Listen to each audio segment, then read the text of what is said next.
Mesdames, Messieurs, bonsoir à toutes et à tous. Heureuse année 2020 à vous, fidèles téléspectateurs de LCA, la chaîne au cœur de l'Afrique. Bienvenue à ce nouveau numéro de votre émission Franc-Parler. Cette semaine, il sera essentiellement question du droit d'auteur au Burkina Faso avec un invité qui n'est autre que le directeur général du bureau burkinabé du droit d'auteur, M. Wali Bara, a répondu à notre invitation. M. Bara, bonsoir. Bonsoir. Merci d'avoir répondu à notre invitation pour cette émission Franc-Parler. Avec vous, nous allons essentiellement parler du droit d'auteur au Burkina Faso. Alors, première question, qu'est-ce qu'il faut entendre par droit d'auteur? C'est quoi le droit d'auteur d'après vous? Merci Paul Miki Wamba, mais permettez en même temps, comme c'est la première fois que je prends la parole donc, sur LCA, tout à fait. Cette chaîne africaine de télévision qui vient renforcer donc l'arsenal de l'audiovisuel. C'est l'occasion pour moi donc de saluer toute l'équipe, avec à sa tête donc le PDG Joachim Baki, qui donne l'exemple au Bissa. Voilà, et profiter de l'antenne aussi également pour présenter mes condoléances aux familles éplorées, eu égard aux événements difficiles que notre pays donc, a traversé en cette année 2019. Puisse donc l'Éternel des armées leur donner l'énergie nécessaire de faire face à cette douleur-là et de remonter sur l'année 2020. Merci Alors, beaucoup. pour revenir donc à votre question, qu'est-ce que le droit d'auteur? On peut dire simplement que c'est un droit privé qui permet donc aux titulaires de droit d'une œuvre donc, de bénéficier d'avantages moraux et patrimoniaux. Voilà, pour revenir peut-être à l'historique, il faut dire que c'est la Convention de Berne de 1886 qui a instauré le droit d'auteur. Voilà, qui a instauré le droit d'auteur et qui donne une liste donc, des œuvres qui en bénéficient. Parmi ces œuvres, vous avez donc les œuvres musicales, les œuvres audiovisuelles, les œuvres littéraires, les œuvres d'art graphique et plastique, donc chorégraphique, dramatique. Voici succinctement ce qu'on peut dire sur la notion de droit d'auteur. Alors, c'est une très bonne définition, mais quand on parle de droit d'auteur au Burkina Faso, tout de suite on voit les artistes musiciens. Alors, c'est eux qui sont les plus en vue en matière de droit d'auteur parce que vous les recevez bien souvent pour percevoir les droits. Alors, quels sont les autres domaines qui sont couverts par le droit d'auteur au Burkina? C'est vrai, les artistes musiciens sont les plus nombreux. Ils constituent en termes de chiffres plus de 50%. La moitié. Voilà, plus de la moitié donc, du répertoire au niveau donc, des bureaux de droit d'auteur sur le continent. Ce n'est pas seulement au Burkina. Mais au Burkina, nous avons la chance de gérer 6 répertoires. Donc, en plus de la musique, nous avons donc le cinéma qui est géré. Nous avons les arts graphiques et plastiques. Nous avons la littérature. Nous avons la chorégraphie. Nous avons les arts dramatiques et les logiciels d'ordinateur. Est-ce qu'il n'y en a pas plus? Non, on a 6 répertoires. Non, mais pour le cas du Burkina, est-ce qu'il n'y a pas d'autres répertoires qui ne sont pas explorés au Burkina, comparativement à d'autres pays? Si, il y a des pays africains, par exemple, qui ne gèrent que la musique et l'audiovisuel. Voilà, nous, au Burkina, on est l'un des rares pays de la sous-région à gérer 6 répertoires. D'accord. Voilà. Alors, une question également simple. Comment fait-on pour bénéficier du droit d'auteur? On sait que pour le niveau du BBDA, il faut aller s'inscrire, il faut se déclarer. Alors, est-ce que vous pouvez nous en dire un mot? Alors, le principe, en fait, du droit d'auteur est régi par une science qu'on appelle la gestion collective. En réalité, l'auteur d'une œuvre, par exemple Paul Miki Wamba, qui écrit un livre, a droit peut-être à un éditeur, donc qui assure la publication, la diffusion de cette œuvre, qui peut être, par exemple, Wali Bara. Alors, donc, les deux ne pouvant pas donner l'autorisation à une radio de diffuser cette œuvre, donnent mandat donc, à un bureau, voilà, qui se charge donc de délivrer une autorisation d'abord d'utilisation à l'utilisateur, lesquels utilisateurs s'acquittent d'une redevance de droit d'auteur et laquelle redevance est redistribuée donc, entre Paul Miki Wamba en qualité d'auteur et Wali Bara en qualité d'éditeur. Voici donc la notion de gestion collective qui est assurée sur le territoire burkinabé par le bureau burkinabé donc, du droit d'auteur.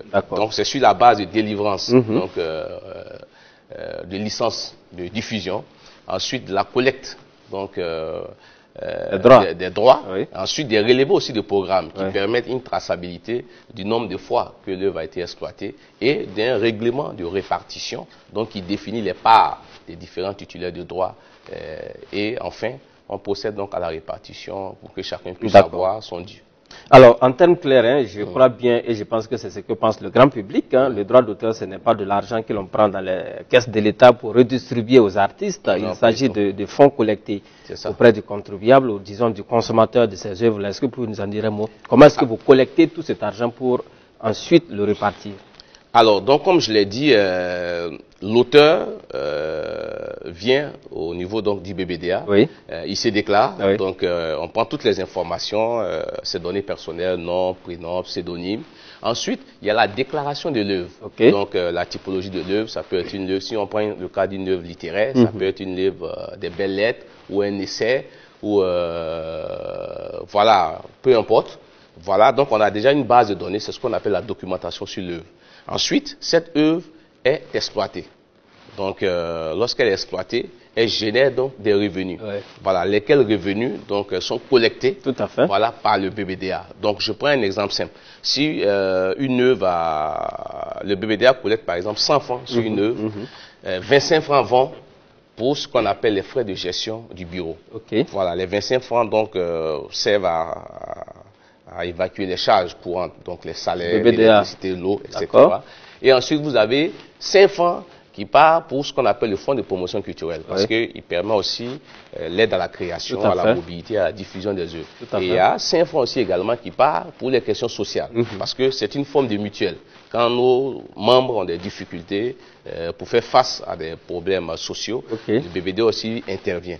Et les autres 65 francs qui restent sont répartis aux différents co-titulaires sur l'œuvre. Parce que vous savez, sur une œuvre, vous pouvez avoir plusieurs titulaires. Voilà, sur une œuvre. Si vous prenez le cas, par exemple, d'une œuvre musicale, c'est une œuvre, vous avez un auteur, vous avez un compositeur, vous avez un interprète, vous avez un producteur, vous avez un éditeur. Donc, les 65 francs seront répartis donc, à cette catégorie de co-auteurs de l'œuvre. Voici comment le principe de la gestion collective fonctionne. Donc, c'est une autonomie de gestion. L'État n'injecte rien. Au niveau du BBDA. Voilà, au niveau du BBDA, l'État n'injecte rien du tout. Le BBDA est complètement autonome sur le plan financier. Complètement autonome, c'est lui qui cherche ses financements, qui sont constitués donc de la collecte, mais des activités aussi qu'il mène, des plaidoyers, voilà, qui constituent un peu la masse financière du bureau burkinabé du droit d'auteur. Alors une question peut-être personnelle, c'est un avis personnel que je demande. Est-ce que vous pensez que c'est normal ce fonctionnement du BBDA où vous êtes totalement autonome? Est-ce que vous ne pensez pas que l'État devrait également soutenir un tout petit peu la création artistique au Burkina à travers le BBDA?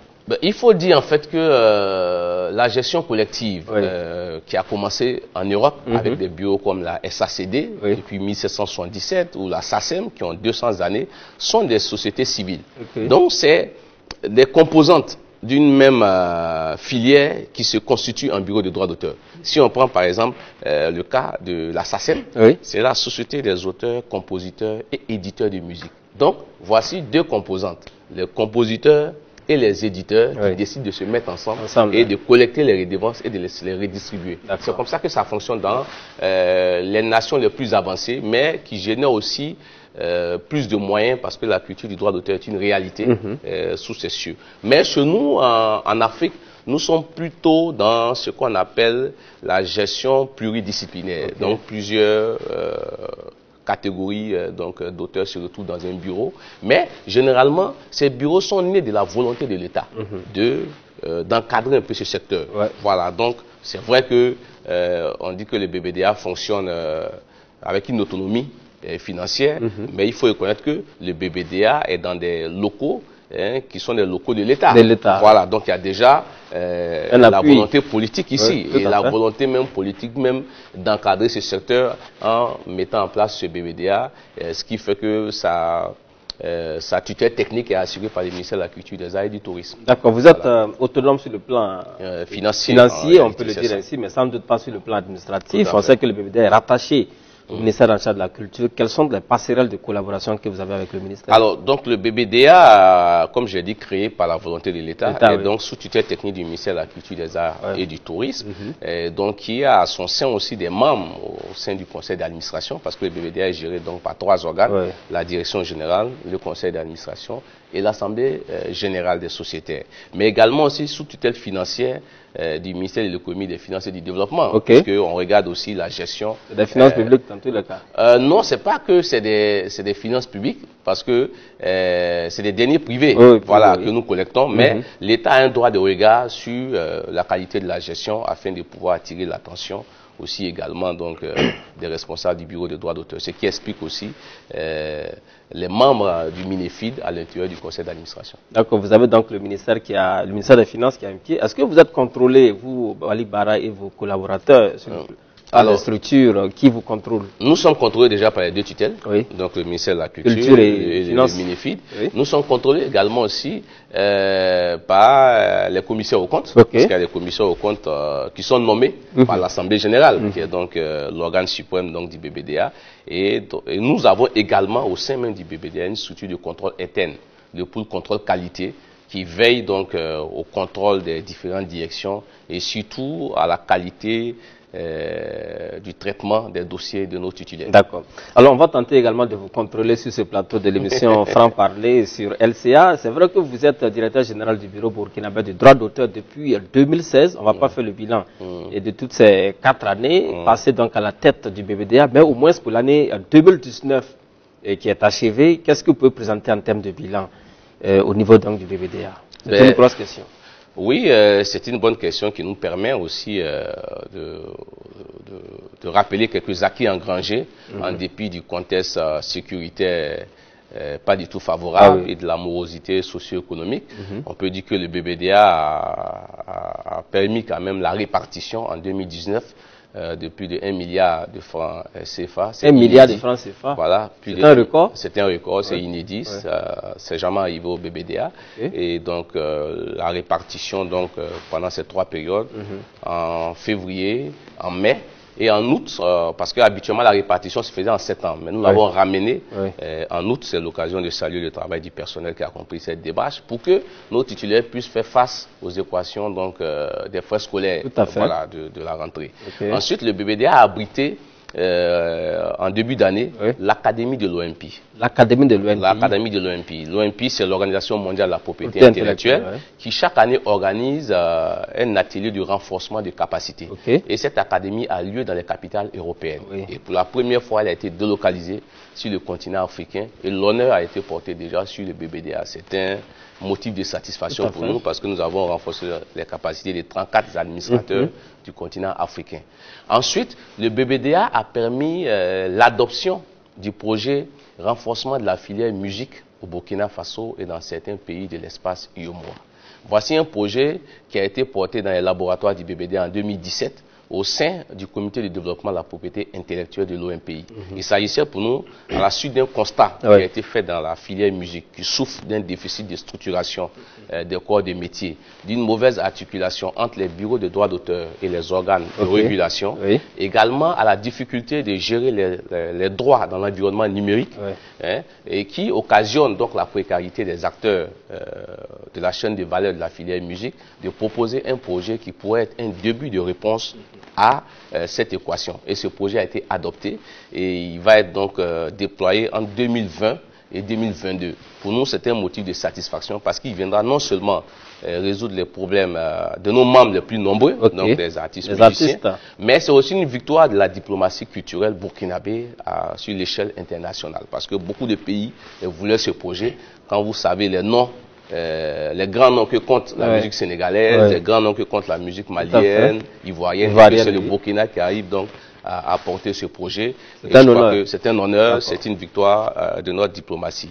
Ensuite, nous avons permis aussi en 2019, précisément le 12 novembre, devant notre auguste Assemblée nationale, de faire adopter la nouvelle loi portant protection de la propriété littéraire et artistique. Il faut dire que l'ancienne datait du 22 décembre 1999. Donc après 20 ans de mise en œuvre, aujourd'hui nous avons pu, dans un processus inclusif et participatif, avec tous les anciens directeurs du BBDA, avec les membres du conseil d'administration, avec les membres de l'Assemblée générale et certains experts de la sous-région, avoir une loi très avant-gardiste qui renforce le processus de protection des titulaires de droit, qui donne une assiette assez réduite de la rémunération pour copie privée au fonds de promotion culturelle et consacrant la majorité donc de ce fonds aux ayants droit et également aussi la transposition des traités de Marrakech et de Beijing au sein de cette nouvelle loi. Je crois que c'est aussi un élément de satisfaction en termes de renforcement de l'arsenal juridique qui pourra nous permettre donc une mise en œuvre de la gestion collective à un niveau plus efficient. Et enfin aussi également, nous avons pu tenir la rentrée du droit d'auteur. Absolument. Voilà, cette 4e édition à Tinkodogo, sous le thème droit d'auteur et valorisation des contenus nationaux. Vous savez, ils sont nombreux qui ne font pas la corrélation entre le droit d'auteur et les industries culturelles et créatives. On a l'impression que le BBDA, c'est juste un bureau qui est composé de 20-25 personnes qui vont chaque fois amener les hôtels, amener donc les maquis. Alors que non, le droit d'auteur, si vous voulez, c'est le moteur des industries culturelles et créatives. Tant que nos auteurs, qui sont les matières premières, ne créent pas dans des conditions optimales, nous ne pourrons pas avoir des industries culturelles fortes. Alors qu'aujourd'hui, tout le monde sait que la culture constitue l'un des piliers essentiels des puissances. Aujourd'hui, on utilise la culture, ce qu'on appelle le soft power, pour pénétrer des territoires. Et il nous appartient à nous aujourd'hui, avec l'invasion du numérique, de pouvoir protéger nos contenus nationaux. C'est une question de survie du Burkina Faso comme nation. C'est très important parce que vous voyez, je suivais hier un reportage sur une télé de la place qui parlait de la prolifération des mèches brésiliennes. Exactement. Voilà, les mèches brésiliennes, on est surpris que nos sœurs, nos copines nous demandent plus des mèches africaines, mais elles demandent des mèches brésiliennes. Qui coûtent très cher. Qui coûtent très cher. On a parlé de 300 000 francs, je ne sais pas la coupe ou si c'est... Bon, je ne me connais pas assez dans les mèches, mais je vais dire, où a-t-on vu ces mèches brésiliennes? Mais c'est l'impact des telenovelas. C'est parce que si vous ouvrez nos télévisions, en termes de quotas de diffusion, les quotas ne sont pas réellement respectés. Alors qu'il est fait, dans le cahier des charges de nos régulateurs, des missions culturelles assorties de quotas. Donc il est important que les œuvres d'expression nationale puissent avoir des quotas importants et ces quotas soient respectés pour que nos auteurs puissent continuer de créer des œuvres de qualité et qu'ils ne puissent pas être engloutis par les programmes exogènes qui sont produits sous d'autres cieux et qui sont en pleine rupture avec nos structures de cohésion et de richesse. Donc, nous avons tenu cette rentrée du droit d'auteur sur ce thème avec la présence des bureaux de droit d'auteur de l'espace UOMOA, parce que nous souhaitons aussi souhaiter dans l'avenir, dans 2 ou 3 ans, je suis un peu optimiste, d'avoir une directive qui va permettre de contraindre nos amis de l'audiovisuel sur ces principes. Une directive à l'échelle de l'UOMOA ou voilà, ce serait bien. Voilà, parce que je pense que aujourd'hui, il faut voir plutôt l'espace communautaire. Tout à fait. Voilà. Alors, on va justement rester sur cette question de rentrée du droit d'auteur. Vous avez parlé de 4e édition. C'est vrai qu'on vous a vu à Bobo Dioulasso, à Koudougou, récemment à Tinkodougou. À quoi répond cette initiative de rentrée du droit d'auteur? C'est quand même inédit, c'est nouveau. Tout à fait. Vous savez, quand nous avons pris la direction du BBDA, nous avons fait des concertations avec toutes les parties prenantes. Tout à fait. Et il ressortait qu'il y avait un déficit sur la notion même du droit d'auteur, que cette notion n'était pas assez vulgarisée et que le BBDA n'était pas assez connu comme je vous l'ai dit. Donc il fallait ouvrir le BBDA à toutes les parties prenantes. Donc c'est en fait des journées portes ouvertes où les parties prenantes, que sont les titulaires de droit, commencent à comprendre un peu le processus de la chaîne de valeur du droit d'auteur.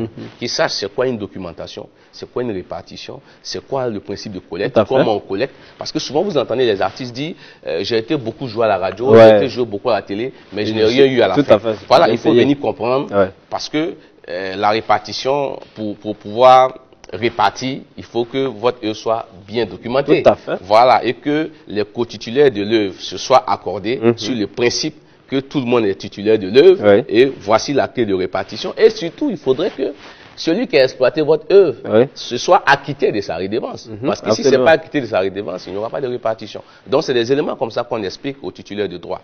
Ensuite, les utilisateurs, c'est-à-dire les tenanciers de bar, les propriétaires d'hôtels, avec lesquels nous avons quelques soucis pour l'instant, eu égard donc aux difficultés qu'ils traversent, ont l'impression que le droit d'auteur est une taxe supplémentaire, est un impôt.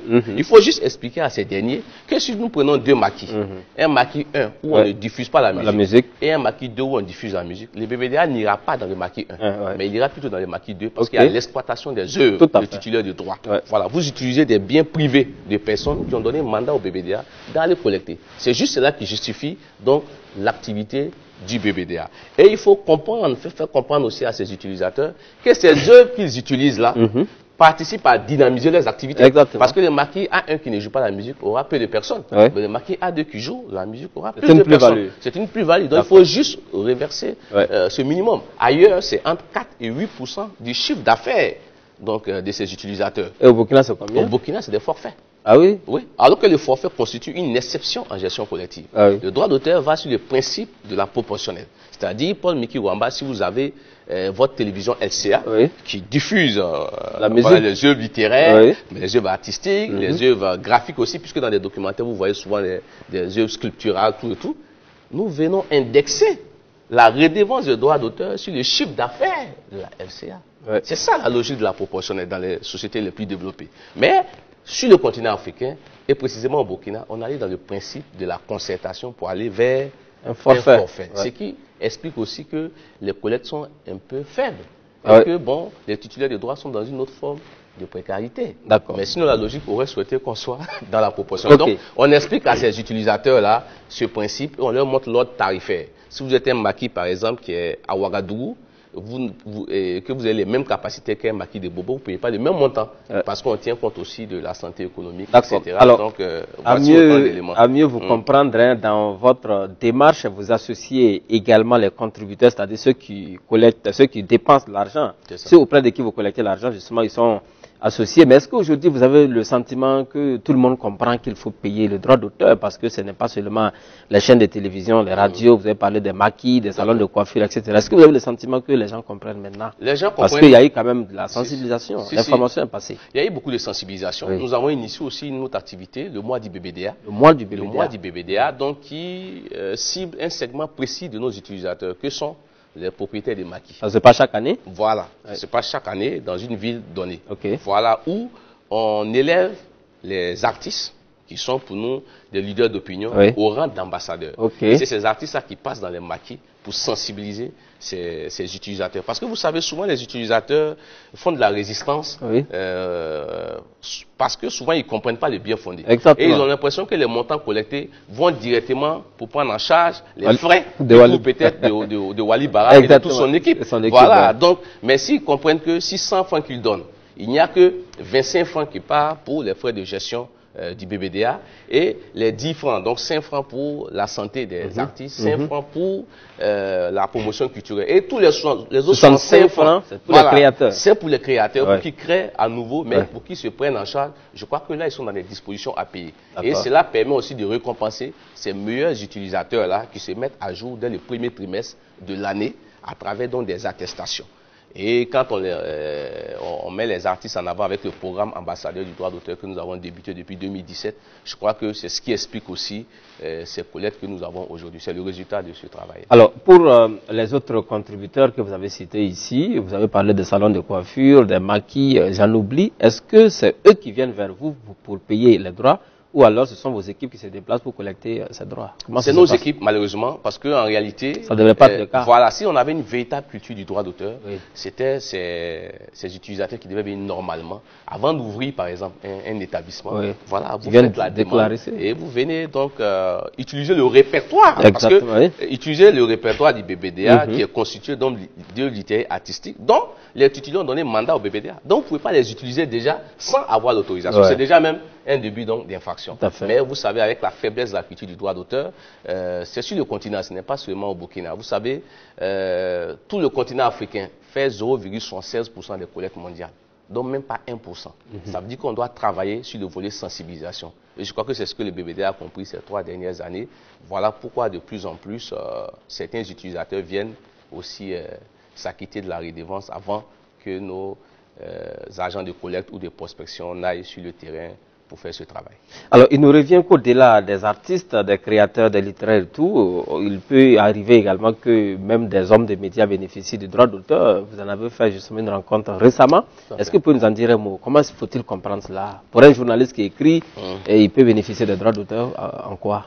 Oui, il faut dire pour l'historique que les droits de reprographie, donc à l'attention des auteurs du livre, a débuté au BBDA en 2010. C'est récent. Voilà, c'est récent, ça a commencé en 2010 avec les auteurs du livre.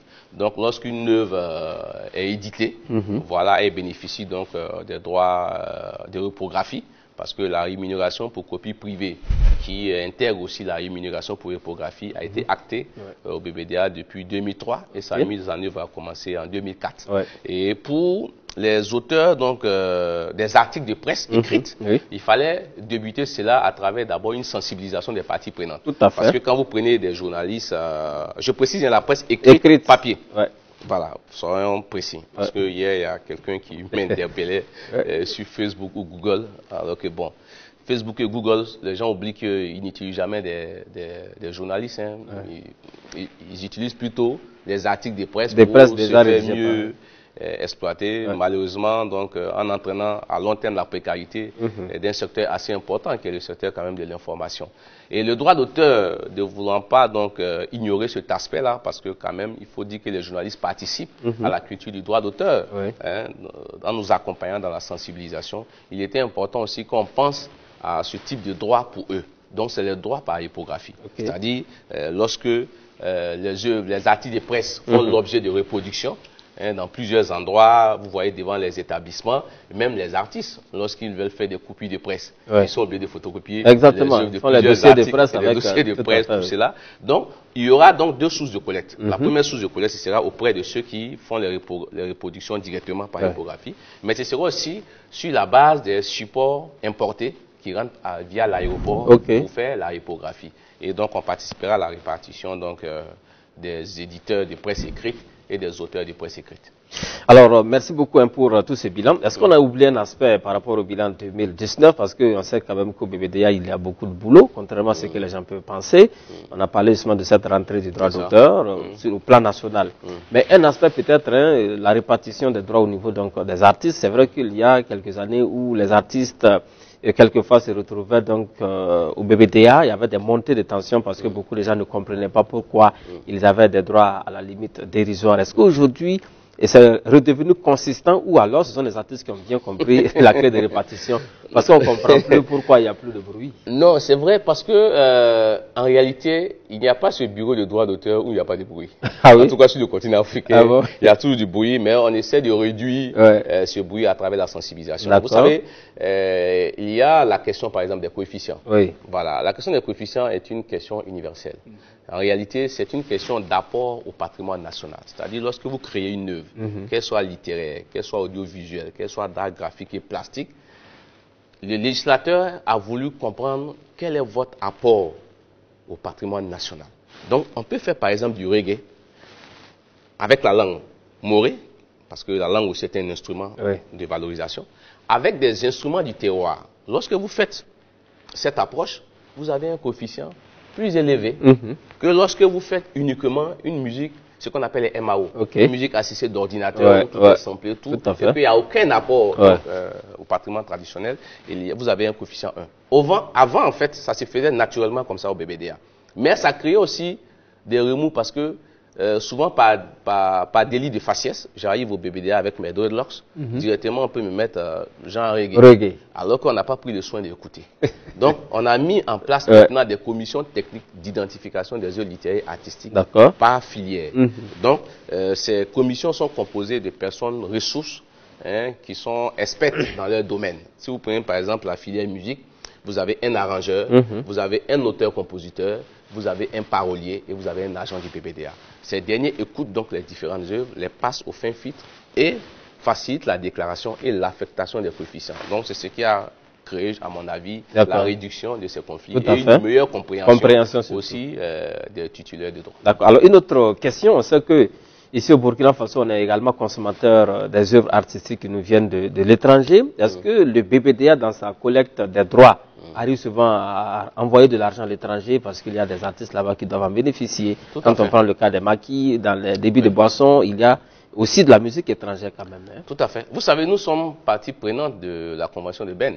Et dans la Convention de Berne, il y a une disposition concernant ce qu'on appelle le traitement national. Le traitement national, c'est l'assimilation de l'étranger au national. C'est-à-dire que le BBDA, selon le principe de territorialité, gère toutes les œuvres exploitées sur son territoire, qu'elles soient étrangères ou nationales. Et via le principe de ce qu'on appelle les conventions de représentation réciproque, envoie donc les droits des artistes étrangers au bureau concernés et les bureaux concernés aussi font la même chose lorsque les œuvres burkinabées sont, par exemple, exploitées sur les territoires. Alors, qu'en est-il des concerts qui sont organisés? Il semble qu'ils avaient des droits également qui doivent être payés. En principe, quand un organisateur de concert voudrait donc inviter des artistes, il doit payer de l'argent, n'est-ce pas? Bien sûr, c'est ce que j'ai dit. Il y a deux modes d'exploitation au niveau du droit d'auteur. Oui. Il y a ce qu'on appelle la communication au public. C'est-à-dire lorsque l'œuvre est en interaction avec un public. Qui soit en radio, par exemple, c'est une communication indirecte, mais un spectacle, c'est une communication directe. Oui. Donc, l'auteur du spectacle, l'entrepreneur du spectacle doit s'acquitter de la redevance. Est-ce que ça se fait toujours? C'est la question. Oui, ça se fait. C'est vrai que, eu égard au nombre de personnes, le personnel qui est un peu insuffisant, c'est difficile de quadriller tous les organisateurs de spectacles. Donc, certains nous échappent entre les mailles des filets. Mais naturellement, avec aussi le soutien des artistes ces temps-ci, qui nous servent aussi de renseignement. Oui, mais c'est important parce que si vous faites 100 spectacles sans avoir pris le soin de remplir des relevés d'exploitation et sans que cet organisateur ne s'acquitte de sa redevance, vous verrez qu'à la fin, c'est légitime votre plainte. Exactement. Vous viendrez dire, mais j'ai fait 100 spectacles. Vous avez raison. Mais pendant ces 100 spectacles, aucun COPEC n'a été payé. Exactement. Aucun relevé d'exploitation n'a été rempli. Sur quelle base on vous paye? Parce que c'est un principe quand même scientifique. Alors, il y a également les compagnies de transport en commun. Quand on prend un bus de Ouaga vers Bobo, du Lasso, par exemple, on a la possibilité de suivre des films à l'intérieur. On a également de la musique quelquefois. Est-ce que ces compagnies payent des droits? Parce que c'est quand même une exploitation publique, je suppose. Tout à fait. Ces compagnies sont dans notre base de données. Et elles s'acquittent de la redevance de droits d'auteur. Là, ça se passe très bien. Ça se passe très bien avec la majeure partie. Même s'il y a encore de la résistance, mais on essaie quand même d'expliquer que, voilà, quand vous mettez un clip tout le long d'un voyage Ouaga-Bobo, vous voyez que vous rendez le voyage agréable. Alors, pour le voyage agréable, il faut que la matière première puisse pouvoir en tirer juste un petit dividende. Mais donnez-nous une idée sur les montants à payer. Vous parlez de forfait. On aimerait bien savoir à peu près ça coûte combien pour qu'il y ait quand même des résistances. C'est vrai qu'on parle de forfait, mais le forfait repose sur un ordre tarifaire qui est un arrêté juridique qui permet donc de savoir les différents montants payés. Par exemple, pour les compagnies de transport, les montants varient entre 60 et 80 000 francs CFA. L'année? L'année. 80 000 francs l'année? 60, 80 000 francs, vous voyez que c'est très faible. Oui, c'est gérable, on peut dire c'est gérable. C'est très faible, sinon ailleurs, comme je vous l'ai dit, on indexe cela sur votre chiffre d'affaires. Et qu'en est-il des médias, notamment les médias audiovisuels? Comment est-ce que vous arrivez à faire payer les radios, les chaînes de télévision? Comment est-ce que ça se passe? Alors, nous on part sur le simple principe que l'audiovisuel est une infrastructure composée de 3 éléments fondamentaux. La fréquence, les programmes et le régulateur. Voilà. L'audiovisuel ne peut pas fonctionner sans les programmes. Alors que les programmes sont constitués en majorité des œuvres littéraires et artistiques. Tout à fait. Donc, la vitalité du secteur audiovisuel repose sur la vitalité du droit d'auteur. Donc, l'audiovisuel doit comprendre qu'il doit accompagner l'économie du droit d'auteur. Et donc, nous avons pu signer une convention avec le Conseil supérieur de la communication pour faciliter donc, la collecte de ces montants. Mais vous voyez bien qu'avec une majorité de responsables d'audiovisuel au niveau donc, du CSC, ce n'est pas du tout facile. Mais nous continuons la sensibilisation, nous espérons qu'on pourra comprendre cette démarche parce que comme je l'ai dit, derrière cela, il y va de la protection de notre imaginaire. Mais est-ce qu'il doit y avoir quand même une différence de traitement d'une radio à une autre selon son contenu, vous l'avez dit? Bien sûr, non. Des radios qui font beaucoup plus de culture, de musique, il y en a d'autres qui font l'information. Oui, tout à fait. Tous ces paramètres-là sont pris en compte dans la tarification. Que vous soyez une radio ou un organisme de radiodiffusion qui est à Ouaga, qui est à Bobo, qui est à Koudougou, et qu'en termes de contenu, est-ce que les œuvres littéraires artistiques sont plus exploitées ou de façon accessoire? Donc, c'est tous ces éléments qui fondent un peu le tarif sur lesquels vous êtes indexé. Et les radios confessionnelles, est-ce qu'elles sont également taxées? Mais les radios confessionnelles, dès qu'elles utilisent les œuvres du répertoire, elles sont, elles doivent pouvoir s'acquitter de la redevance. Mais comme je l'ai dit, nous prenons en compte plusieurs paramètres. Voilà, n'oubliez pas que les titulaires même de droits aussi sont ces personnes de ces confessions religieuses. Tout à fait. Et souvent, c'est eux-mêmes qui ont des droits les plus élevés. Ah oui, ils viennent de se déclarer également. Ils viennent de se déclarer également. Les œuvres religieuses. Étant donné qu'ils ont plus d'organes de diffusion, vous voyez que les droits, naturellement, grimpent. Alors, merci beaucoup, monsieur le directeur général. On va donc poursuivre je voulais, si vous permettez, oui, allez-y. Dans les acquis de 2019, parler aussi du personnel. Le personnel. Voilà, vous savez, oui, vous savez, quand nous prenions le BBDA, il y avait une crise à l'état latent. Et l'un des facteurs les plus criminels de cette crise, c'était la question récurrente du plan de carrière. Voilà, et je pense que nous avons pu, avec l'appui du conseil d'administration, donc avoir un statut du personnel qui a été donc adopté à l'unanimité par le conseil d'administration. Ils sont combien à peu près le travail de BBDA? Ils sont 95. 95, 90 contractuels et 5 fonctionnaires. Donc cela permettra déjà en 2020 de procéder à la mise en œuvre du plan de carrière du personnel du BBDA. C'était une attente du personnel depuis de longues années. Je crois que c'était un acquis aussi qu'il fallait... Est-ce que le BBDA a une structure déconcentrée? Sinon, est-ce que ce n'est pas une perspective à voir? Vous êtes Kawaga? Non, nous ne sommes pas Kawaga. Nous avons une direction régionale de l'Ouest. À Bobo. Voilà. Nous sommes à Koudougou. Nous avons une agence à Koudougou. Nous avons une agence à Dédougou. Et pour 2020, nous aurons une agence à Tinkodogo pour couvrir tout le centre-est. D'accord. Voilà. Alors, donc, on est déjà dans les perspectives 2020 avec vous au niveau du BBDA. Qu'est-ce qui est prévu de façon concrète pour l'année 2020 et qui est déjà en marche? Est-ce qu'il y a des innovations auxquelles les artistes, les utilisateurs devraient s'attendre côté BBDA? Alors pour 2020, nous allons continuer la sensibilisation parce que vous savez, la sensibilisation, c'est l'une des activités majeures pour tendre vers une véritable culture du droit d'auteur afin que les utilisateurs viennent naturellement s'acquitter de cette redevance et que dans l'imaginaire de tous les utilisateurs, qu'on comprenne que le droit d'auteur n'est ni un impôt ni une taxe, mais juste une rémunération qui permet à la culture burkinabé de pouvoir avancer. Ensuite, après l'adoption de notre loi, il faudrait travailler donc à la vulgarisation de cette loi auprès des premiers titulaires que sont les artistes qui souvent ne comprennent pas assez les articles qui meublent cette loi. Donc nous allons mettre une stratégie en place de concert avec les artistes pour que cette loi-là soit accessible dans un français vraiment plus compréhensible pour les titulaires de droit. Ensuite, nous allons faire l'effort pour que le projet renforcement de la filière musique puisse bénéficier aux acteurs de la filière musique du Burkina Faso, parce que le projet a été porté par le Burkina Faso. Donc il est important que la dynamique régionale ne puisse pas donc, nous faire perdre un peu cet aspect, afin que les conditions sociales et économiques des acteurs de la filière musique puissent s'améliorer. Et puis ensuite, nous allons souhaiter que le climat social s'améliore, voilà, et surtout que la stabilité règne pour que nous puissions aller dans les zones rouges dans lesquelles nous ne pouvons pas collecter. Alors on va y revenir, mais bon, depuis le début de cette émission, vous parlez beaucoup, monsieur le directeur général, de sensibilisation auprès justement des contribuables, on va le dire ainsi. Est-ce qu'il n'y aura pas un moment où le BBDA va cesser de sensibiliser et puis se faire accompagner par la police comme le font les agents des impôts pour rentrer dans les fonds? Parce que bon, on a également ces artistes, musiciens, ces créateurs qui ont besoin de temps en temps que leurs revenus soient revus à la hausse au niveau du BBDA. Est-ce que vous n'allez pas contraindre tout le monde à un moment donné à payer? Parce que c'est quand même quelque chose qu'il faut payer.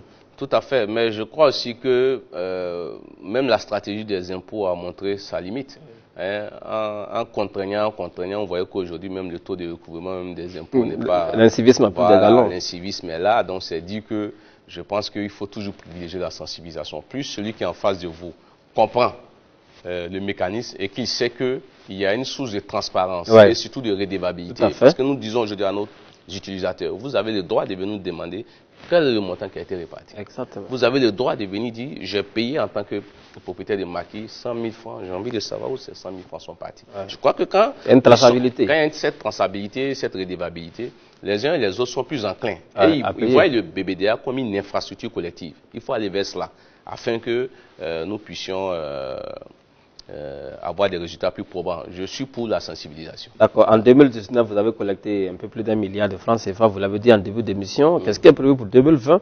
Est-ce que vous comptez faire plus, je suppose? Oui, nous comptons faire plus parce que chaque année, nous essayons de mettre la barre plus haute avec des actions de sensibilisation, mais aussi la détection de certaines niches qui étaient un peu plus ou moins ignorées. Donc il y a la prospection, il y a du benchmarking aussi qu'on fait avec les pays de l'espace aussi. UMOA, on se partage de bonnes pratiques et je crois que ça nous permet aussi de viser plus loin. D'accord. Alors nous nous acheminons vers la fin du rendez-vous. Dans cette émission Franc-Parler avec vous, on va parler, c'est pas habituel, de quelques questions d'actualité, même si Et ça va aller au-delà donc du droit d'auteur. Vous êtes un Burkinabé, nous sommes un pays dont l'actualité est marquée malheureusement par les attaques terroristes depuis un certain nombre d'années. Depuis le temps que vous êtes d'ailleurs DG du BBDA, on a cette question d'insécurité. Dites-nous, monsieur le directeur général, en quoi est-ce que la situation d'insécurité a impacté l'activité du BBDA, d'après vous? Déjà, nous, dans notre cartographie, nous avons 28 zones rouges. Ah oui? Oui, où nous ne pouvons pas envoyer donc des collaborateurs pour aller collecter. Donc déjà, ça a une incidence financière de plus de 60 millions. Ah oui. Voilà, donc normalement, plus de 60 millions que nous ne pourrons pas collecter pour ces zones rouges. Et nous espérons qu'en 2020, la stabilité pourra revenir. Donc, en tant que premier responsable, vous avez toujours cette inquiétude-là d'envoyer vos collaborateurs sur, voilà, sur ces sentiers-là.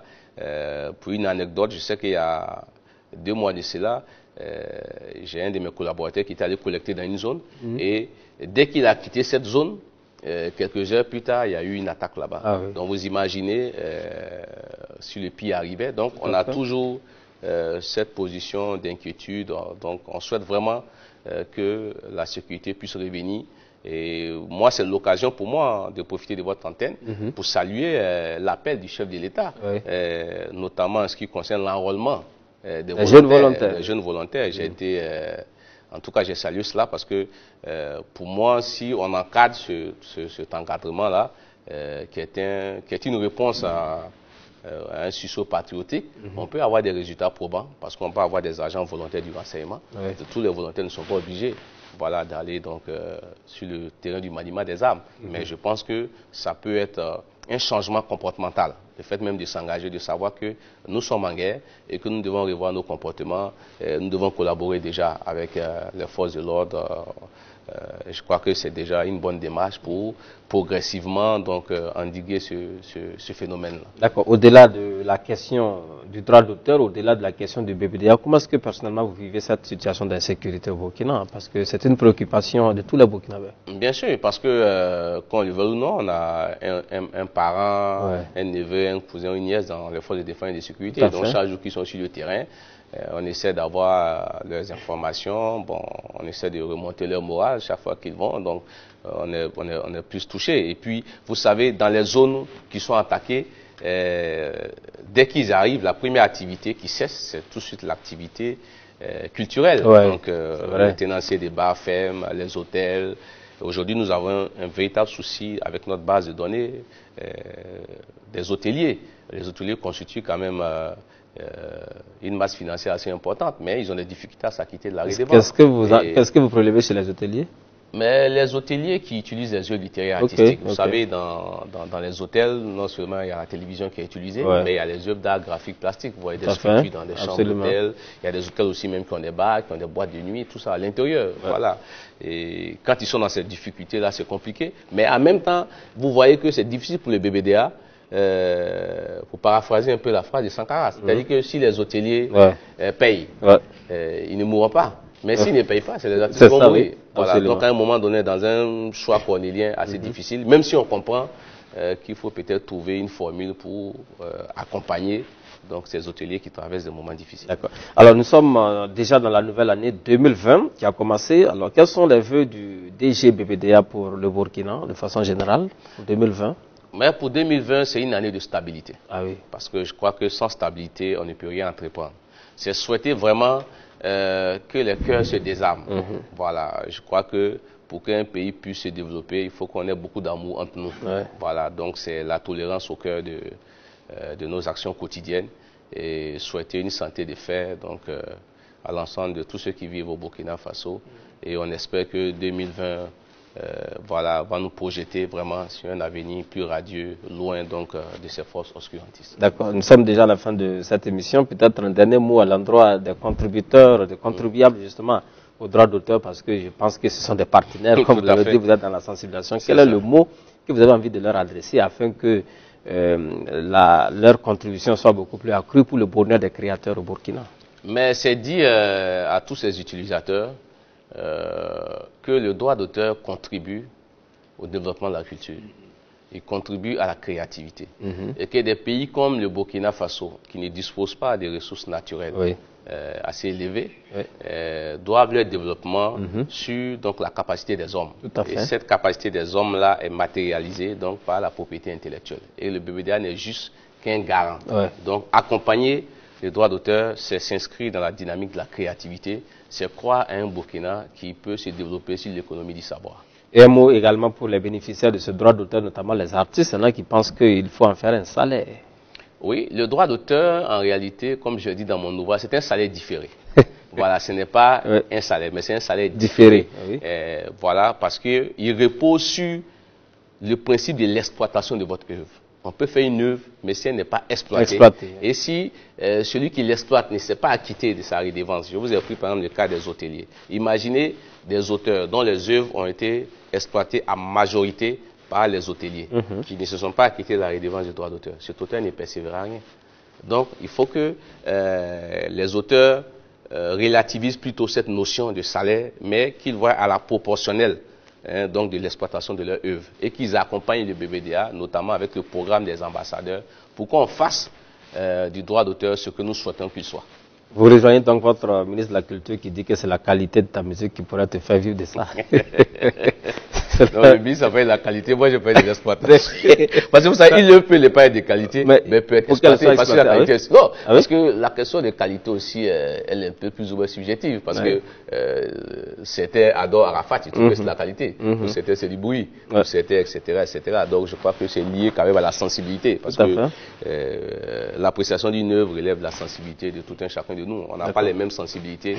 Vous avez des gens qui affectionnent le jazz dès qu'ils écoutent les premières sonorités du jazz, ils tombent en transe. Par contre, vous avez des gens qui sont sensibles au jazz, qui ont l'impression que bon, voilà. Voilà, donc je pense que main dans la main, on peut fédérer nos intelligences pour faire du Burkina Faso un véritable pays de culture. D'accord. Alors, Monsieur Wali Bara, je vous dis merci d'avoir accepté d'être l'invité de cette émission Franc-Parler qui s'achève sur les antennes de la LCA Télévision. On espère en tout cas vous retrouver très prochainement sur ce plateau. C'est moi qui vous remercie. C'est l'occasion pour moi de saluer toute la dynamique équipe de la chaîne africaine de la télévision. Merci. Et nous souhaitons que cette télévision-là mette au cœur de ses préoccupations la valorisation des contenus nationaux afin que le Burkina soit un véritable pays et une puissance à base de sa culture. Merci beaucoup, Wali Bara, directeur général du BBDA. Mesdames, Messieurs, merci à vous également qui avez suivi cette émission Franc-Parler qui arrive ainsi à sa fin. On se retrouve la semaine prochaine avec un nouvel invité pour parler d'autres questions. Excellente suite de programme et une fois de plus, bonne année 2020 à tous les téléspectateurs de la chaîne Au cœur de l'Afrique.